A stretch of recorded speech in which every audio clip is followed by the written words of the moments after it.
What's going on, guys? Welcome back to another video. Today we out here at Custom Kings / Shifted Raceworks, and we are going to be doing some intake manifold testing for Jackspania. We're going to install this Skunk 2 Ultra Street, and we're going to test it versus the new Jackspania billet intake manifold.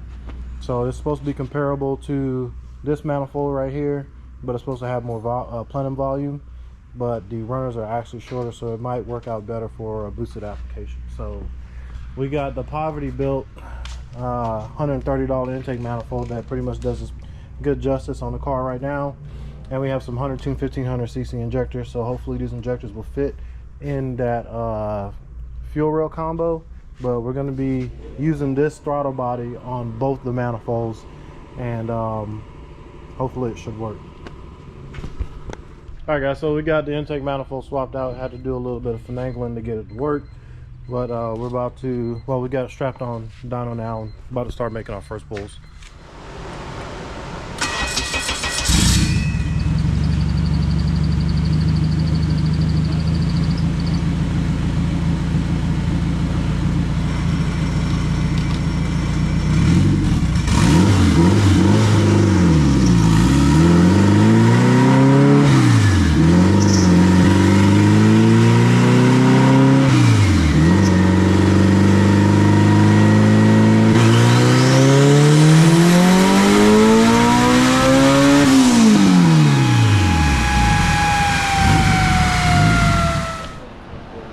Alright guys, we did two back-to-back pulls. We made 419 on the first hit. I didn't record it, then I did another hit, made 423.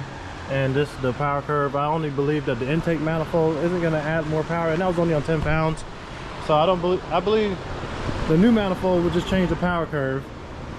This one definitely changed the power curve from the other manifold because it picks up a whole lot sooner from what I remember on the last dyno. So I guess now I got to work on getting that manifold to fit on here, and then we'll make another pull.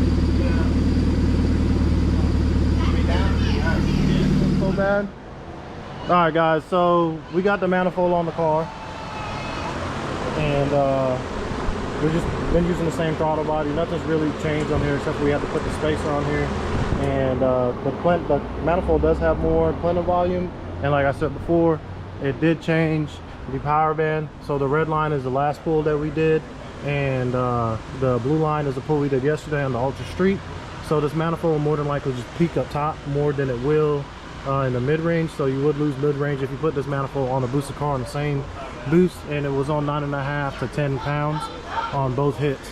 So and I didn't have to change the tuner or anything. That's pretty much what you would get with the manifold. This is my honest opinion of it. If you are making gobs of power, it'll probably work for you, but as far as putting it on a street application, it's probably not worth it. And I'm not going to try to sell something to somebody that, well, sell a product to somebody that doesn't really benefit you. But I mean, manifold does look cool. It is a good looking manifold. It's all billet. We did have to make a couple modifications to it to adhere to the boost controller and the vacuum lines that got ran to it, like we did on the Chinese street manifold.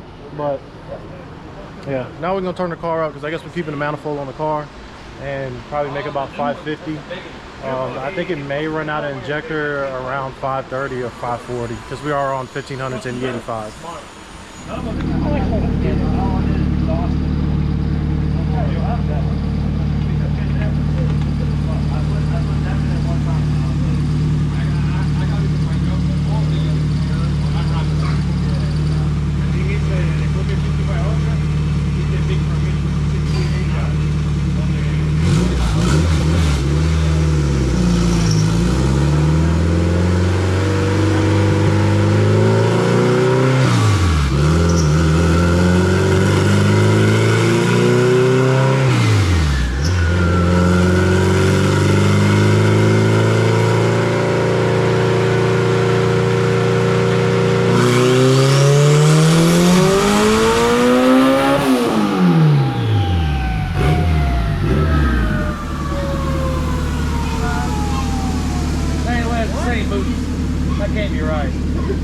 Huh?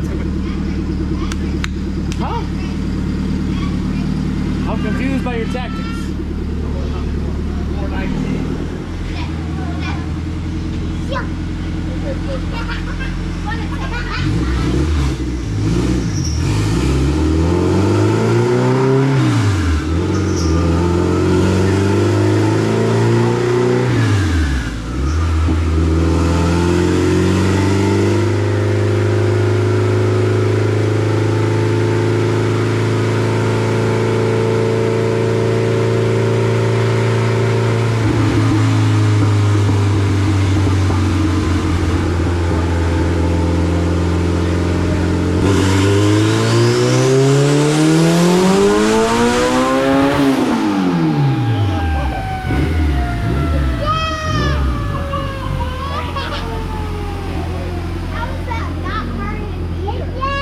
Like 490, 470. What did it make, Nick? 514. Them guys' glasses, you can't see that shit. 514. Hey, yeah!